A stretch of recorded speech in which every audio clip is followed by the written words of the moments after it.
بسم اللہ الرحمن الرحیم نحمدہ ونصلی علی رسولہ الکریم اما بعد۔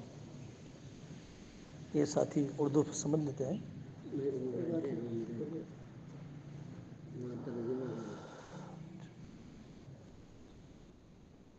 جب بھی ہم جماعتوں میں نکلتے ہیں، کسی بزرگ کے پاس جاتے ہیں، کسی بیان میں بیٹھتے ہیں، ایسے رہنا چاہیے جیسے ایک مریض ڈاکٹر کے پاس رہتا ہے۔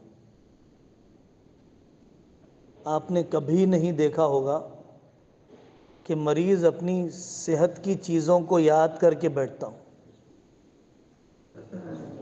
بلکہ مریض اپنا پورا ذہن و دماغ تیار کر لیتا ہے اپنی بیماری کو بتانے کے لیے، کم وقت میں اپنی بیماری کی جزئیات کو بتانے کے لیے۔ پورا جسم اچھا ہے، صرف پیر کی ایک انگلی کا بال اکھڑ گیا، پورا جسم اچھا ہے، ایک ناخن اکھڑ گیا، اب مریض کو غم ہے اس ایک بال کی وجہ سے جو پھنسی نکل پڑی ہے، ناخن کے اکھڑنے کی وجہ سے جو تکلیف آ گئی ہے، اس کا علاج ہو جائے۔ ایسے ہی آدمی جب کسی اللہ والے کے پاس بیٹھے، جب کسی دینی مجلس میں بیٹھے، اپنا جو بے دینی کا پہلو ہے وہ مستحضر کر کے بیٹھے۔ یہ نہ سوچے کہ میری تہجد نہیں چھوٹتی ہے، میری اشراق نہیں چھوٹتی ہے، میرے تو معاملات اچھے ہیں، میری تو معاشرت بہتر ہی ہے۔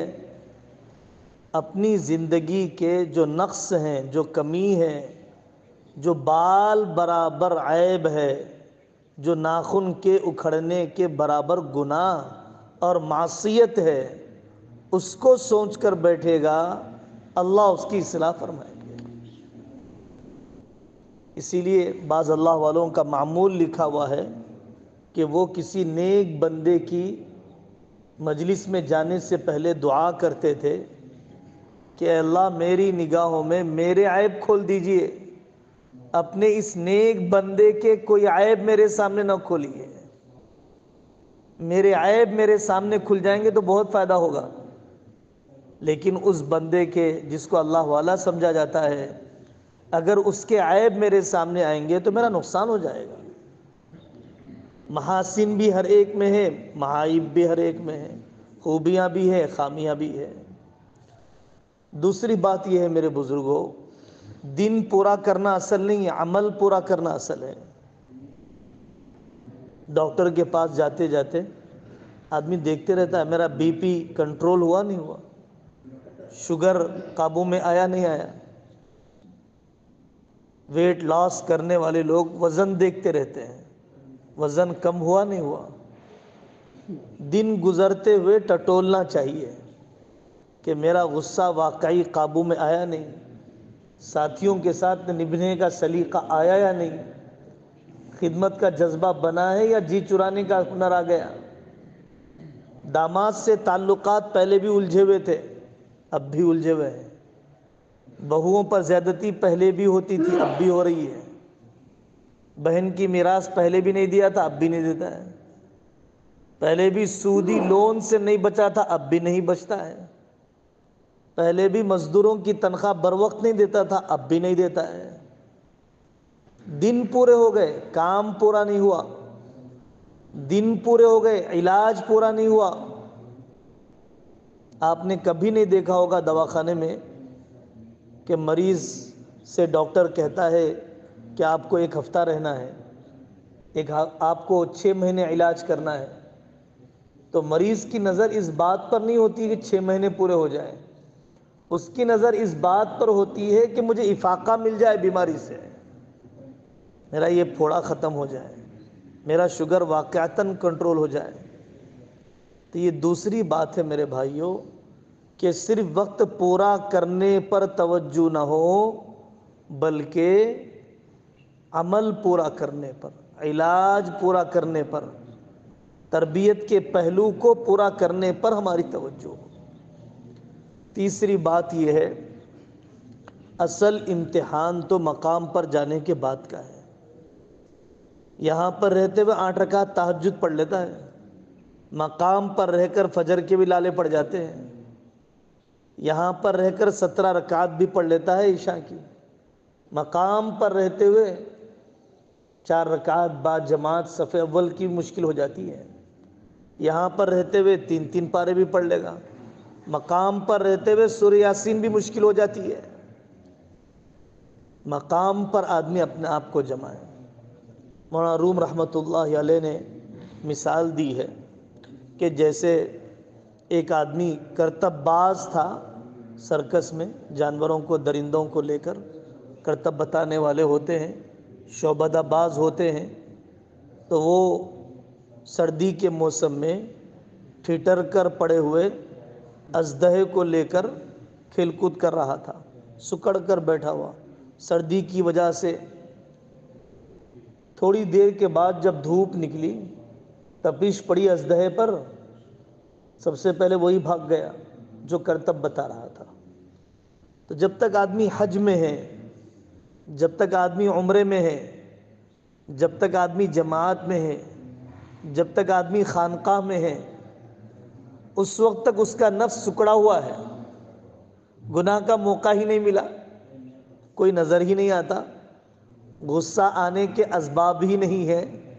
وقت پر کھانے کو مل گیا، بچے کی ناگواری نہیں آئی، بیوی کی ناگواری نہیں آئی، طبیعت کے خلاف کوئی چیز ہی نہیں ہوئی. جب مقام پر رہتا ہے تب ناگوار چیزیں پیش آتی ہیں. تب آدمی بتائے اپنے نفس کو کنٹرول کر کے. وہ تو جماعت کی وجہ سے میرا نفس سکڑ کر پڑا ہوا ہے. جب گھر کے ماحول کی گرمی لگے گی اور جب نفس پھنکارنے لگے گا تو تب آدمی اپنے آپ کو سنبھال کر بتائے. یہ تیسری بات ہے کہ مقام پر رہ کر آدمی اپنے فرائض کو بھی، اپنے معاملات کو بھی اور اپنی معاشرت کو بھی سنبھال کر بتائے. اصل امتحان مقام پر رہ کر ہوتا ہے. چوتھی بات، آخری بات، مکہ مکرمہ میں ایک مرتبہ بڑے ذمہ دار ہیں مولانا فاروق صاحب مکی رحمت دامت برکاتہم، حضرت مولانا سعید احمد خان صاحب مکی رحمۃ اللہ علیہ کی بہت طویل صحبت پائے ہوئے. ہم عربوں میں بیٹھے ہوئے تھے، حضرت تشریف لائے. لانے کے بعد پورے عربوں سے پوچھا، بتاؤ بھائی، دن بھر محنت کر کے مسجد میں آرام کرنے میں مجاہدہ ہے یا گھر پر آرام کرنے میں مجاہدہ ہے؟ تقریباً سبھی ساتھیوں نے کہا کہ دن بھر محنت کر کے مسجد میں آرام کرنا قربانی ہے، مسجد میں آرام کرنے میں مجاہدہ ہے. تو مولانا فاروق صاحب نے کہا کہ جتنی سیرت تم جانتے ہو اس میں بتاؤ کہ حضرت آقا صلی اللہ علیہ وسلم مسجد میں آرام کرتے تھے یا گھر میں آرام کرتے تھے؟ تو کہا گیا کہ گھر میں آرام کرتے تھے. گھر میں آرام کر کے تہجد میں آؤ، گھر میں آرام کر کے فجر میں آؤ، اپنی معاشرت سنبھالتے ہوئے مسجد میں آؤ، اس میں تمہارا مجاہدہ ہے، مسجد میں پڑے رہنے میں مجاہدہ نہیں ہے. دیکھیے بھائی، جو بڑے ظرف والے ہوتے ہیں انہی سے بڑے کام ہوتے ہیں، چھوٹے ظرف والوں سے بڑے کام نہیں ہوا کرتے ہیں. مولانا سید احمد خان صاحب مکی رحمۃ اللہ علیہ کے خطبات میں یہ واقعہ ہے، کئی لوگوں نے نقل کیا. ایک مقرر تھے مولانا الیاس صاحب کے زمانے میں، زبردست مقرر، جنوب کے علاقے میں ان کی جماعت کو بھیجا گیا. عیسائیوں نے آ کر تشکیل کی، عیسائی بن گئے. جماعت روتی واپس آئی، حضرت ہمارا امیر تو عیسائی بن گیا. کہا کہ ٹھیک ہے دوسرا امیر لے لو، چلے جاؤ. وہ صاحب کچھ دن کے بعد آئے، معافی تلافی کرنے لگے، حضرت میں نے توبہ کر لی ارتداد سے. دوبارہ مولانا الیاس صاحب نے جماعت دی، دوبارہ وہ گئے، پھر کسی عیسائی تنظیم نے تشکیل کی، پھر وہ مرتد ہو گئے. جماعت روتی بھی آئی. 4 مرتبہ سید احمد خان صاحب مکی رحمۃ اللہ علیہ کے خطبات میں بھی یہ واقعہ ہے، اور آج کل مولانا سعد صاحب مرکز میں بھی سناتے ہیں.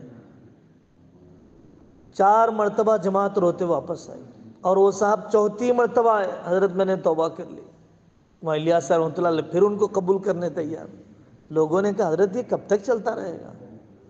تو مولانا الیاس صاحب رحمۃ اللہ فرمایا، بھائی وہ جو چاہے کرتے رہیں، ہم تو ان کے ایمان پر خاتمے کے خواہش مند ہیں، ہم تو ان کے ایمان پر خاتمے کے خواہش مند ہیں۔ تو میرے بھائی، بڑے کام کے لیے بڑے ظرف چاہیے۔ بڑی گاڑی چلا رہا ہے، بے صبرا ہے، بڑی گاڑی چلا نہیں سکتا ہے، بڑی گاڑی کو موڑتے ہوئے، بڑی گاڑی کو آگے پیچھے کرتے ہوئے بڑے تحمل کی ضرورت ہوتی ہے، بڑی منصوبہ بندی کی ضرورت ہوتی ہے۔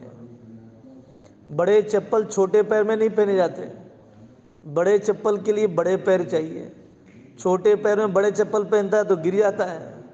کم ظرف آدمی بڑا عہدہ سنبھالتا ہے تو ناکام ہو جاتا ہے۔ اللہ تبارک و تعالیٰ سے ظرف مانگنا چاہیے، حلم مانگنا چاہیے۔